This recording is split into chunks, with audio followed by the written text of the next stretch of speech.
Good afternoon everyone. Andito ngayon tayo sa lungsod ng Bugo para tignan ang mga naging problema na dinala ng lindol nung isang araw. At ang pinakamalaking damage na dinala ng lindol ay infrastructure damage, mga building. Tapos yung mga gaya sa ospital, ito tignan niyo itong City Hall.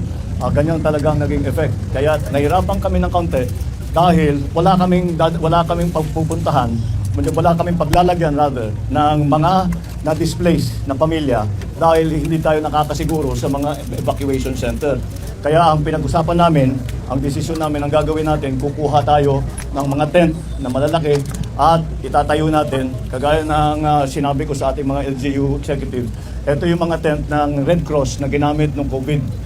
At ito ay mabilis itayo at kahit umulan, hindi problema. Kaya yun ang dadalhin namin dito sa ngayon.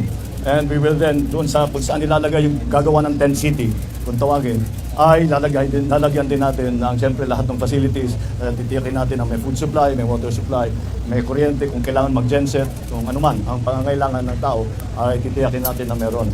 But yung we can announce, yung number one, yung kuryente, I am assured by the Department of Energy Secretary Sharon, that Bogo will have electricity complete for the entire city by the end of today.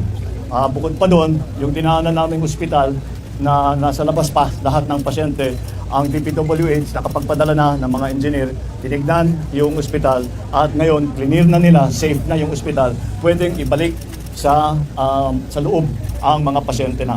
Ang ospital dito hindi naman nawalan ng kuryente dahil may genset at kaagad prioritize ng Department of Energy na magka-connection kaagad. So those are the tapos nakapag magre-release kami ng konting tulong both from the Office of the President, yung aking the amounts that I enumerated earlier, both from the Office of the President and in the form of LGSF or Local Government Support Fund. In the amounts of 150 million for the province, 75 million for the other towns, and maybe smaller amounts for those depending on the need. And I assured all of our local executives that this is not, hindi ito minsanan lang. Pag-alis, baka naman isipin nila na pag-alis namin dito tapos na lahat. Hindi. We will continue to monitor, we will continue to coordinate with the leaders, the local leadership, to make sure that maganda ang takbo ng ating rehabilitation and all the support na binibigay natin. We are providing, I don't think, siguro hindi ko na kailangang ulitin, pero again, we are providing for all of those who have been displaced, lalong-lalo na yung mga nawalan ng bahay, binibigyan natin ng 10,000 na cash assistance, at least sa umpisa, kung kailangan pa nila, baka maulit, titignan natin kung paano na ang takbo ng ating recovery. I would like to assure everybody na hindi tayo, basics lang muna, hindi tayo mauubusan ng pagkain, hindi tayo mauubusan ng tubig para sa ating mga naging biktima.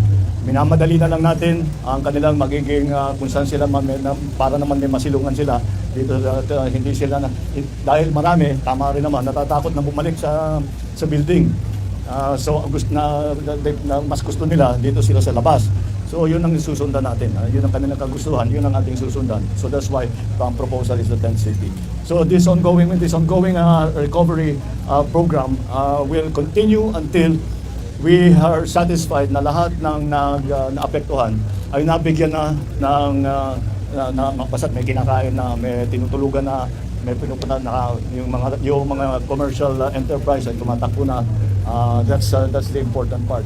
So ganon ang naging situation dito sa Bugo. Yan ang situation in the other towns of Cebu. We will continue to monitor and we will continue to assist.